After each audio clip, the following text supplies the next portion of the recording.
Hey guys, and welcome back to Dino Reacts. So today we are looking at my top 10 horror movies of the 1990s. Now guys, as always, remember if your own ranking is different, leave your list in the comments below and let's discuss it. With all that said and done guys, let's get into it. Let's start ranking 90s horror.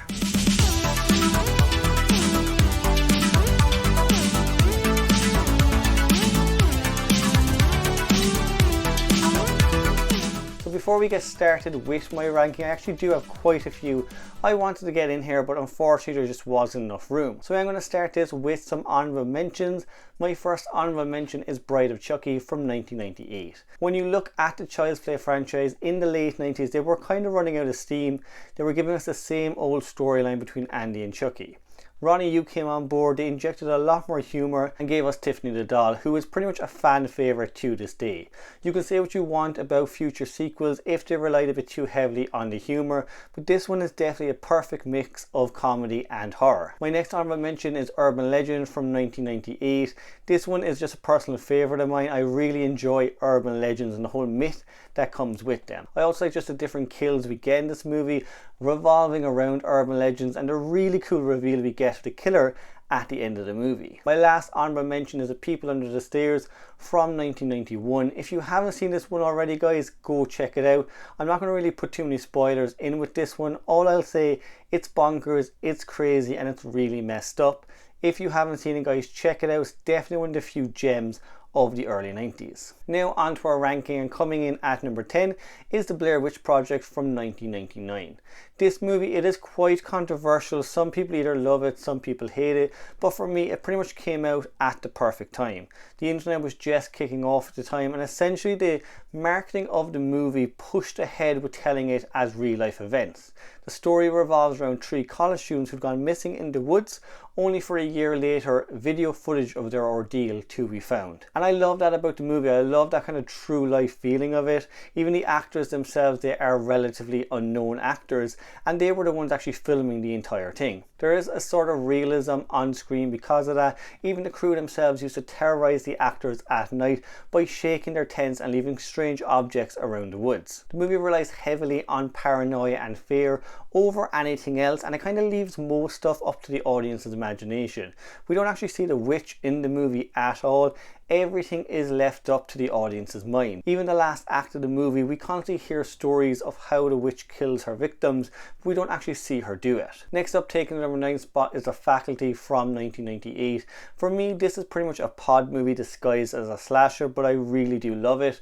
I've watched this movie countless times and it's one of the best horrors of the 90s. It has an up and coming cast including Josh Hartnett and Elijah Wood, and the story revolves around a group of teenagers who slowly discover their teachers are being taken over by an alien race. For me, if I was to describe this movie, it's The Thing meets The Breakfast Club, but also if you look at a lot of 90s alien invasion movies, you see Mars Attacks, you see Independence Day, all big scale event movies. This one is a lot quieter, it's a lot more subtle, and it's a lot creepier than other alien invasion movies. The movie though, it is just one of the more fun horror movies of the 90s. It has a great cast and it's almost like an ensemble piece, and it's fun just seeing them get picked off one by one. Coming in at number 8 is I Know What You Did Last Summer from 1997. The story revolves around 4 teenagers involved in a hit and run who cover it up, only for a year later their unwilling victim to come back and claim revenge. Why I particularly love this movie is it reminds me a lot of 80s slashers. If you look at slashers from the 80s, a lot of them had that kind of revenge theme.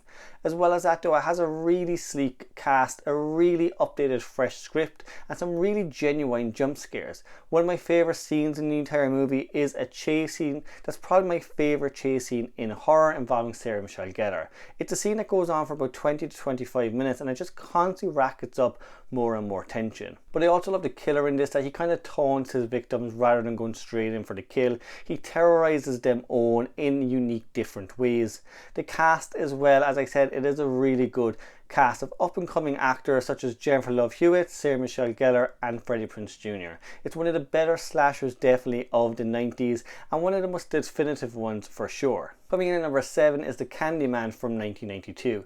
Now when this movie was released, it was actually quite controversial at the time for having a black antagonist. What I like about the movie though, it definitely humanises its villain more than other horror icons at the time. The movie itself, it also reminds me a lot of movies like the Frankenstein or Dracula. I've always seen the CANDYMAN as more of a monster than a slasher villain. The movie also plays on the themes of racial and class divide as well as mental health. So our main final girl Helen, throughout the entire movie, you are constantly wondering, is she actually going mad, and if she actually is seeing the CANDYMAN. He is an urban legend, but for certain parts of the movie you do wonder, is she the one doing the killing? And speaking of the CANDYMAN, he is pretty much played to perfection by Tony Todd. Just how he carries himself in this movie, his presence, his voice alone is the CANDYMAN. There are not enough things I can say about his performance in this movie. Next up, and taking number 6 spot, is Halloween H2O from 1998. So this one was pretty much advertised as this climactic battle between Laurie Strode and Michael Myers,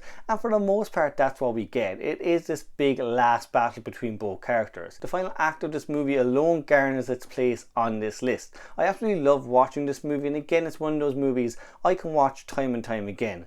Unfortunately, the sequel to this movie did kind of ruin the ending, but still it's this big battle that we've been waiting for between these two iconic characters. As well as that, the movie kind of plays with the themes of what happens to a victim after these horror movies. We find Laurie Strode 20 years later kind of with PTSD. She has an alcoholic problem as well as a drug problem. So the movie delves into that. It is also probably the closest movie we got to that original 78 version. The movie itself relies heavily on tension over gore, and it brings back a lot of returning characters. Next up is The Silence of the Lambs from 1991. Now of course Silence of the Lambs was going to be on this list. It is by far one of the best horror movies of the 90s and in general. A lot of that has to do with Anthony Hopkins' performance, but also Jodie Foster, the directing and the script. Almost every aspect of this movie is done to perfection. The first scene alone that Hannibal Lecter and Jodie Foster meet, almost everything about that scene could be dissected and picked apart. Just Anthony Hopkins' performance, he plays him as quite cold and callous, but there is also something unnerving with how educated Hannibal Lecter is.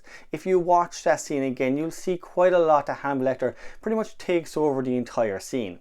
He is constantly in centre frame, whereas if you look at Clarice Starling, she's either in the left or right at all times. Jodie Foster at the same time, she's quite vulnerable and different than Hannibal Lecter. She's meeker, but at the same time she's quite determined to find out who is doing these killings. And speaking of the killings, that is of course Buffalo Bill, one of my favourite killers ever. He is absolutely crazy and loony, and he has one of the most iconic lines in horror today.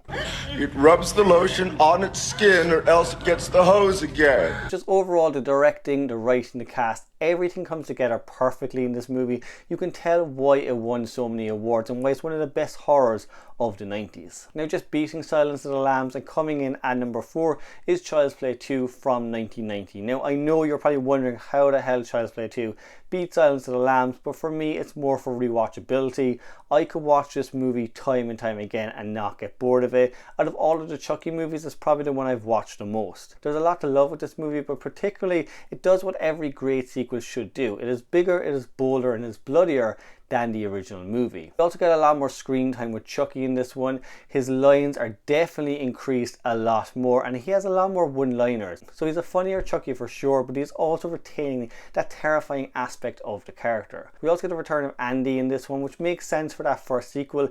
It's an emotional connection for the audience to the first movie. But what I love mainly about this movie is the kills are definitely upped. They are bloody and gorier than the original, and the final act of the movie is one of my favourite final acts in all of horror.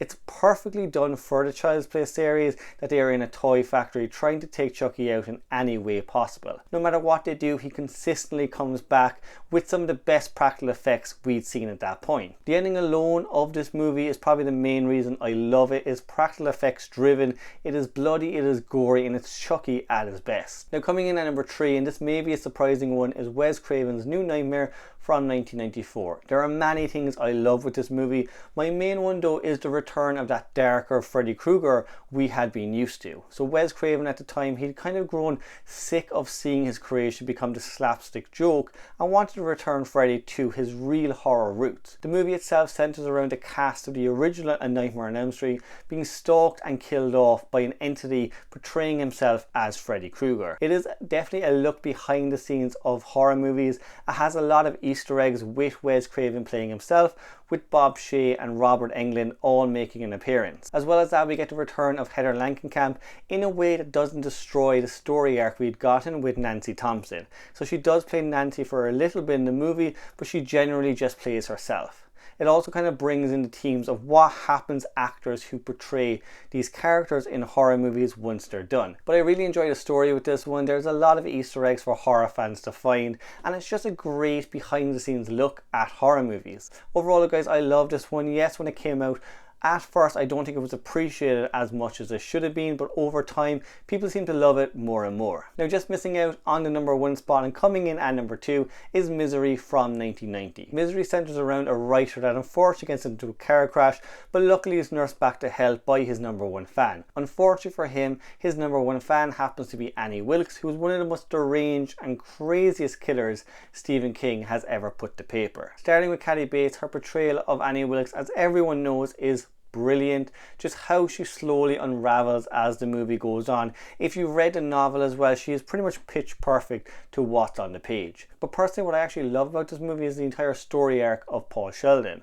So what I love about the film and the novel is Paul Sheldon is pretty much the audience. Anytime I've watched this movie, I've always seen it as the audience are pretty much in the shoes of Paul Sheldon. As the movie progresses and as we slowly kind of see Annie Wilkes' facade start to drop, as we see her true nature, we are in that same situation that he is. We do not know how he's going to get out of this house, how he's going to escape, and what's going to happen to him. It's also a great look at something that's really relevant today, which is toxic fandom, and it kind of shows you exactly why certain fans should not be in charge of their favourite franchises. The movie relies heavily on claustrophobia and tension over blood, guts and gore. What I like about this movie in particular, I'd always describe it as a boiling pot ready to explode.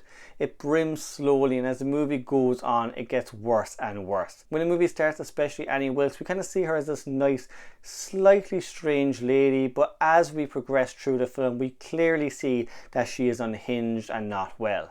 And that's all down to Kathy Bates. How she portrays her in this movie is absolutely brilliant. She does everything she should do when portraying a character from a novel. She gets the material down and she goes all in on it. I've always really enjoyed the setting of this movie as well. It definitely has a claustrophobic feel to it. And even the side characters, they definitely do bring in comedy when it's needed. The movie, it does get quite tense at times. And when the side characters, the sheriff and his wife, come in, they give some much needed comedy just to lighten the tone of the overall movie. Finally, we are at first place, and I actually have two different movies, but they are from the same series. Unfortunately, I couldn't decide which one I loved more, so we have Scream from 1996 and Scream 2 from 1997. Both of these movies for me are absolutely the definition of 90s horror. When I think of 90s horror, the first movie I think of is Scream. It pretty much put horror back on the map and revitalized the slasher genre. At the time, with Michael Myers joining secret cults, we had Jason Voorhees with parasitic aliens,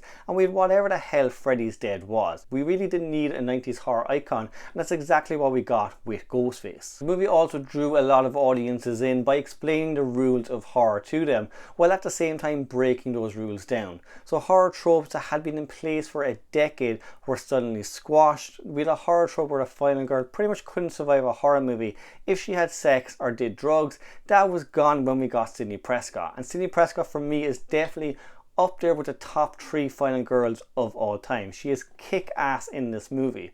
But that's kind of what you could say about the entire cast. The cast in this one, all of the characters you actually care about throughout the entire movie. At this point in the 90s, the characters in horror movies and slasher movies in particular were just kind of there to be killed off. With Scream, every character has their own unique personality trait. Even Randy was pretty much horror fans at the time. Both movies dissect what horror is, particularly the second movie delves into what a sequel really is and what a sequel should be to succeed. One of my favourite scenes of the entire Scream series is the opening of Scream 2, where we have a bunch of cinema goers watching a horror movie on screen while being in a horror movie themselves. Stuff like that is why I loved Scream. Just as a horror fan itself, it was fun to see the little Easter eggs thrown around in there, but also that we had characters on screen who knew what horror movies were. They knew not to run up the stairs, they knew to run out the front door, they knew not to make stupid decisions because they had seen it on screen. Surprisingly, horror movies up until that point, again slasher movies in particular,